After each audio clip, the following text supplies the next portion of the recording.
Welcome to In the Northwoods. My name is Jim Hext. I'm your host today here. We're in the greenhouse at 4th Floral. We're going to be talking about the downtown flowers that are put together by the DRI. We're going to talk to Pat LaPorte from the design committee from Downtown Rhinelander Incorporated. And we're going to talk to Ruth Hempel, the owner of 4th Florals, about how these baskets came about, how they maintain and grow them and water them, and also about some of the new technology that they're putting together yet too to make them better in the future as well yet too. Let's go check it out. We're back now with Pat LaPorte from the Downtown Rhinelander Incorporated DRI. Thanks for joining us today here with the flowers, Pat. You're welcome. It's such a beautiful sunny day, and to be surrounded by all these flowers is awesome. Yeah, it's really neat, isn't it? Yeah. Let's talk about the history of the flowers first. Okay. Why this project came about, basically. Basically, when DRI first started, we wanted something visible in the community that showed what DRI can do. And I'm part of the design committee, which is in charge of beautification for our city, for our downtown, I should say. And so one of the things that we thought we could do was add the flower baskets to our light poles. And so that's what we did. And the director at the time was Jeff Hall. He kind of led the charge with the flower baskets. So that was, this will And be right to understand, that was like 14 years ago, 14 wasn't it? years ago. Yeah. We've been doing this for 14 years. So these pots have lasted that long. So Yeah, and we'll be talking about that in a little bit yet too, with the new pots that we're going to get. Exactly. So let's talk about the fundraising aspect. That of course these are never cheap to put up and maintain for the year. Let's talk about how you come up with the money for that. For the last few years, we've had a group of people who have stepped up to help us with this project. And they are Marilyn Norden, Sandy Bergman, and Jane Tate. And in the past, Beth Cost has also helped us.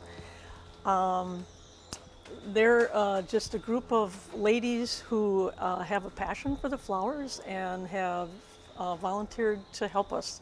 And so they contact their friends, anyone they know that might be interested in helping the project, and they pretty much take it over, and the checks just come to our post office box, and then it just goes into an account. Awesome. that pays for all the flowers and that.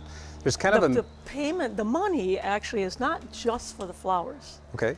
It's the fertilizer and the watering that has to happen. Yeah, there's a lot of day. maintenance that'll go on. It's we'll a be lot talking of with Ruth in a maintenance. little bit about that yet too. Yes. Yes. You know, there's a misconception, I think, that a lot of people think that this is done by the city of Rhinelander, which is not true, correct? Totally not true, and this has always been a downtown Rhinelander project, and we raise the money for it. We do 99% of the work. The city does help us hang the We want flower to thank them for baskets. that yet too. Yeah. Yes, we appreciate any help we can get. Last year they did help us with some of the watering, and that we're hoping that they will do the same this year. Yeah, great.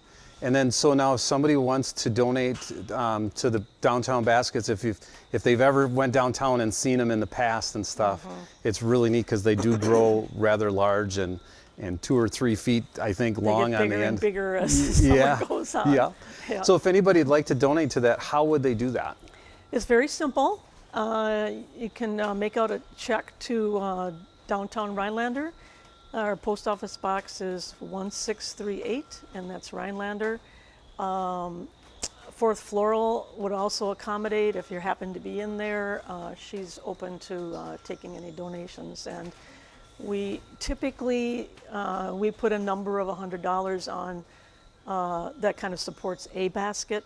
If people want to do more than that or less than that, it doesn't matter. Whatever amount people are comfortable with, we're more than happy to. How many baskets do they have? We in the have downtown? 114 baskets. 114. Yes. That's a lot of baskets. It's a lot of baskets. A lot of cost involved in not only just the flowers themselves, but then the maintenance of keeping them watered every. The maintenance of keeping them watered every day is huge. And we're trying to do some steps to alleviate that, but Ruth will talk about that. All right, sounds great. Thanks, Pat, for joining us today. No problem. Glad to help. All right, we're back here with Ruth Hempel from Fourth Floral. I'd like to thank her for coming on today. Thanks for having Let's me. go over first off when you start planting and what kind of all is involved there. Okay, well, the planting actually starts with the planning, and Henny has to plant what varieties he wants to use for downtown in the fall. So usually in October he's planning what he wants to do for the next spring, and then the small plants arrive, and typically the first week of April is when they get planted. And for the last many years, the local master gardeners of the north come and as a project help plant them up. So that's always a fun day for us and for them to get them planted up. And then they start growing. And In the greenhouse here? they of course? grow right here in Yep. the greenhouse, yeah.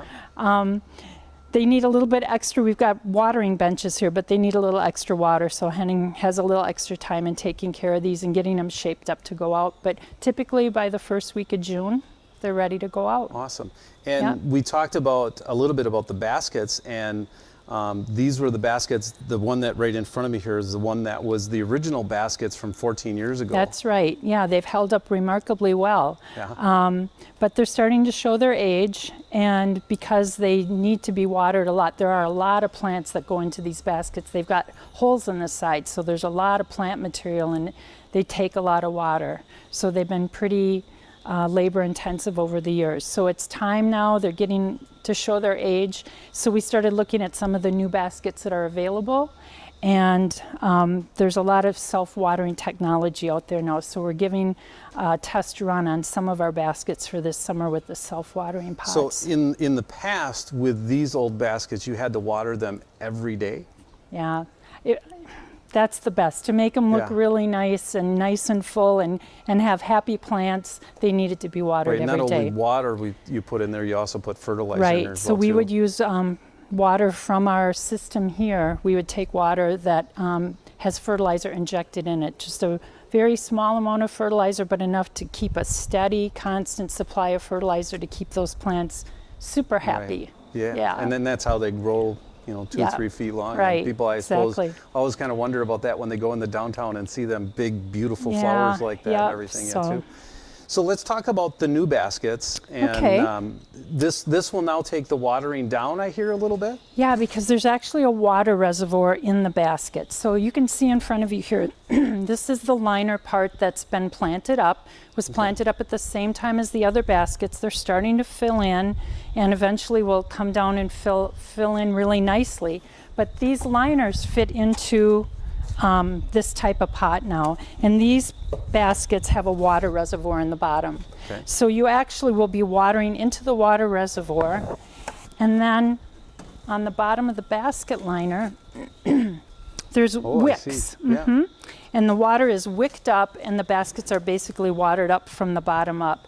And because of that water reservoir, we probably can go down to maybe 3 times a week, which will be a huge savings for labor. If anybody remembers, that's kind of like the old kerosene lanterns, doesn't it? Where it Exactly. wicks up Yep. the fuel into it, where this is wicking up the water Right, into the plant. exactly. So, these 14 years old, of course, they need to be replaced, and there's a big substantial cost, I guess, with the new pots as well, too, but the savings in the long run, correct? Right. And we can only hope that these guys hold up as well as those, but they look really good, and we're excited to get them out this summer and really see how they perform. And yeah. And then they just Can grow I over the mention that? sides, basically, again, where these grew up, the Right. sides of the It'll pots come here, so down. these will just grow over the Right. pots then.